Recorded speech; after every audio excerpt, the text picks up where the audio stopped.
ask you? Sure. Yeah? Yeah. Okay.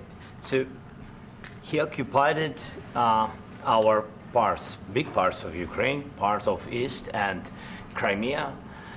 So he occupied it on 2014. So during a lot of years, so I'm not speaking about just Biden, but those time was Obama, then President Obama, then President Trump, then President Biden, now the President Trump, and God bless, now President Trump will stop him. But during 2014, nobody stopped him. He just occupied and took. He killed people. You know what the contact 2015. 2014. 2014 and 2014. 2014. Yeah. So I was not here. Yeah, but that's exactly right. Yes, but during 2014 till 2022, yeah, the situation the same. The people have been dying on the contact line. Nobody stopped him.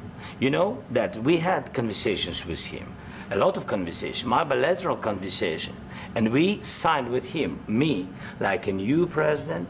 In 2019, I signed with him the deal. I signed with him, Macron and Merkel, we signed ceasefire. Ceasefire. All of them told me that he will never go. We signed him with gas contract. Yes, but after that, he broken this ceasefire. He killed our people and he didn't exchange prisoners. We signed the exchange of prisoners, but he didn't do it. What kind of diplomacy, JD, you are speaking about? What do you mean? I'm talking about the kind of diplomacy that's going to end the destruction of your country. Yes, but if you Mr. President, with respect, I think it's disrespectful for you to come into the Oval Office and try to litigate this in front of the American media. Right now, you guys are going around and forcing conscripts to the front lines because you have manpower problems. You should be thanking the President for trying to bring an end to this conflict. Have you ever been to Ukraine that you say what problems we have? I have been to. Count one. I've actually watched and seen the stories, and I know what happens is you bring people, you bring them on a propaganda tour, Mr. President. Do you disagree that you've had problems bringing people into your military? And do you think that it's respectful to come to the Oval Office of the United States of America and attack the administration that is trying to prevent the destruction of your country? A lot of questions. Let's start from the beginning. Sure. First of all, during the war, everybody has problems, even you, but you have nice ocean and don't feel now, but you will feel it in the future. God bless. You don't know that. God bless. God bless. You will not have a war. Don't tell us what we're going to feel. We're trying to solve a problem. Don't tell us what we're going to feel. I'm not telling you. Because you're in no position to dictate that. That's Remember exactly this. You're in no position to dictate what we're going to feel. We're going to feel very good. You will feel influence. We're going to feel very good and very strong. You will feel influence. You're right now not in a very good position. You've allowed yourself to be in a very bad position, and he happens to be right about it. From the very beginning of the war. You're not in a good position. You don't have the cards right now. With us, you start having cards. But right now, you don't. You're playing cards. You're playing cards. You're gambling with the lives of millions of people. You're gambling with World War III. You're gambling with World War III. And what you're doing is very disrespectful to the country, this country. That's back to you, far more than a lot of people said they should. We're going to feel very good and very strong. You will feel influence. You're right now not in a very good position. You've allowed yourself to be in a very bad position, and he happens to be right about it. From the very beginning of the war. You're not in a good position. You don't have the cards right now. With us, you start having cards. But right now, you don't. You're playing cards.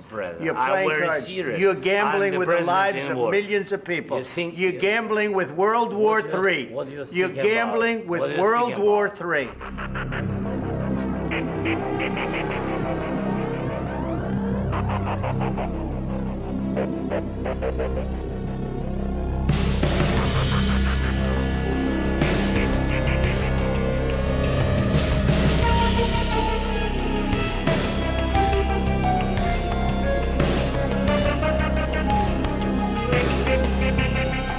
Ensuite, je pense que nous connaissons tous la situation.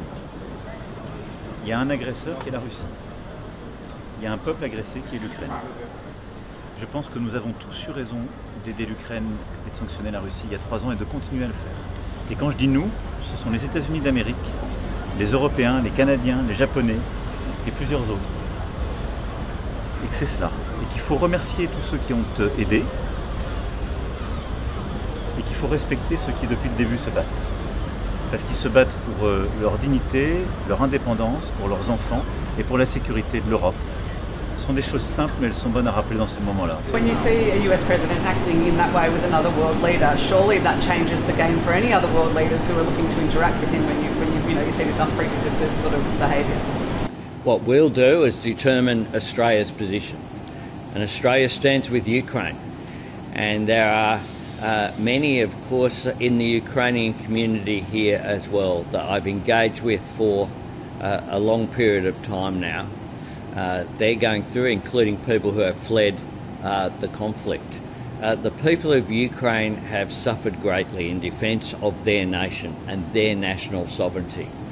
And Russia has acted like a bully, a big country seeking to invade and to take over territory from another sovereign nation, in this case Ukraine. And like the rest of overwhelmingly countries around the world, we have stood with Ukraine and we will continue to do so.